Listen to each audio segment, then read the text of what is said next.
Little Lerka had already suffered a sad fate as a newborn baby. She grew up with her grandmother because her mother had died when she was born. The little girl had never met her father. After the death of Lerka's mother, all family members agreed that her grandmother should take charge of her. The older woman was good with children and was happy to have her grandchild with her. She devotedly took care of Lerka, who loved her grandmother more than anything. However, the grandmother, Anna Petrovna, was distraught that she might not be able to be there for her granddaughter for too long. She was already old. Her strength had declined. And besides, she was ill, which made it difficult for her to take good care of the lively child. She told Lerka that it would perhaps not be so long before she died. She suggested that she would have to think about who would be able to take care of her. Lerka did not like such conversations. She didn't want to hear about her grandmother leaving her because she needed her. Lerka's grandmother was the only family member who was always there for her and with whom she felt comfortable. Anna Petrovna was like a mother to Lerka. Saddened by this conversation, which frightened her very much, Lerka went out into the yard. She thought, "It just can't happen that my grandma leaves me. I need her so much. Why do people have to die? Such a thing must not happen. At least my dear grandma must be spared death." At 5 years old, she felt desperate and alone, but she knew she should be strong and confident. Some things were terrible, but you can't always change everything to how you would like it to be. Grandma had already taught her that. She had said that death spared no one and was as much a part of life as birth. Everything has a beginning and an end. Lerka knew that, but she was still afraid of losing her grandmother. She tried to be brave and confident, but she could not prevent tears from running down her cheeks as she sat in the corner of the yard, leaning against the house wall. The grandmother told Lerka that she would sign the house over to her eldest daughter, Sveta, after her death. The aunt would then move in directly and take care of Lerka. Her aunt Sveta did not like Lerka very much. She scolded and cursed very often and was often angry. She had 3 sons with whom she lived alone because their marriages had all failed. She was often overwhelmed and worried about keeping the family afloat, so she rapidly became rude and unpleasant to the children. However, Lerka did not understand that. She was still too small. She saw the aunt as harsh and mean, a person she did not like to be with. Lerka did not want to imagine having to live with her when her grandmother was gone. She didn't think she could handle her aunt. However, her grandmother said that Aunt Sveta was, after all, a close family member who would therefore take care of Lerka.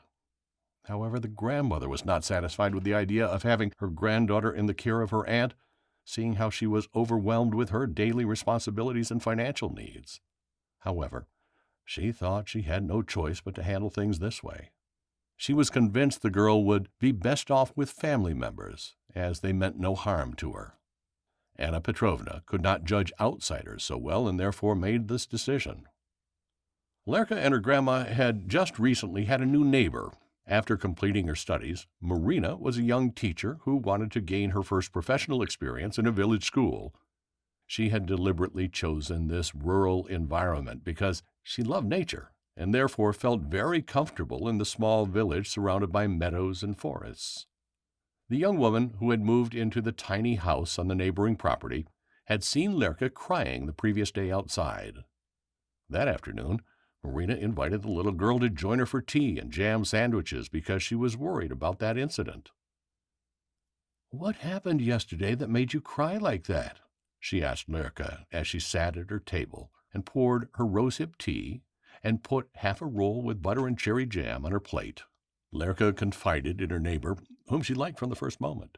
She told her about her grandmother's condition and about her plan that her Aunt Sveta should take care of Lerka when she was no longer alive. Marina probably realized that Lerka was very worried and afraid of living with her aunt, who seemed unkind and mean to her. "Don't worry," she said while lovingly stroking Lerka's head. "Your grandmother is very strong. She will be able to stay alive for a long time and be there for you until you grow up." Now this reassured Lerka. Marina had spoken to her with such conviction that Lerka could trust everything she said. Marina invited Lerka to her house for tea more often from that afternoon on, when they had already gotten along so well. She liked the girl very much, and it was great pleasure for Lerka to visit her neighbor, who was always so kind and cordial to her. Not long later, the sad event occurred that Lerka had been dreading. Her grandmother, now 73 years old, was growing weaker and sicker, and died. Lerka found her lying motionless in bed in the morning. She approached the grandma, took her shoulders, and called out. But Lerka's grandmother no longer responded. She had fallen asleep peacefully during the night. Lerka was shocked, crying so loudly that her neighbor came over and took her in her arms, comforting her. She informed the relatives, first of all the aunt, who was to take Lerka into custody. On the same day, Sveta and her sons moved into the house just as their mother had intended when she was still alive. A hard time began for Lerka. She was given many tasks in the house. Every day she had to help with cleaning and peeling potatoes. Her aunt and her cousins were often unkind and cursed. Lerka couldn't stand that at all, mainly since she wasn't used to such behavior from her grandma. She often went to the yard when she felt down, sat in the corner, and cried. She thought about how much more excellent everything was when her grandmother was still there. But she did not visit Marina because she was too sad to do so. She was also unsure since Marina had assured her that her grandmother would live longer. The aunt, who was already stretched when she lived alone with her children, was pushed even further to her limits with this new family situation. One night she lost her nerve and became so angry that Lerka ran away. She went to Marina's house and knocked on the door, but she was not at home. Lerka, in her desperation, ran into the forest and sat down in her favorite place, where she leaned against a tree trunk and cried almost all night. The following day she departed and went straight to school, where she wanted to meet Marina. She found her in the teacher's lounge and asked her directly if she wanted to be her mother from now on. Marina was touched, but she also felt a little conflicted at first. Of course, she wanted to fulfill the wish of the girl she had become so fond of, especially since she knew she did not like her aunt. She didn't know how her fiancé Alexei, whom she would soon marry, would react. But now was not the right time to think about it, she realized. Following her instincts, she wrapped Lerka in her arms and hugged her. Lerka instantly felt safe and secure. She was so relieved. Marina decided to talk to Lerka's aunt and to involve her fiancé because it was clear to her that the girl, who had already had to endure so much in early childhood, should not remain in these unfavorable circumstances. That same evening, Marina went to talk to Sveta, and was surprised at how quickly she had agreed to the proposal to take Lerka.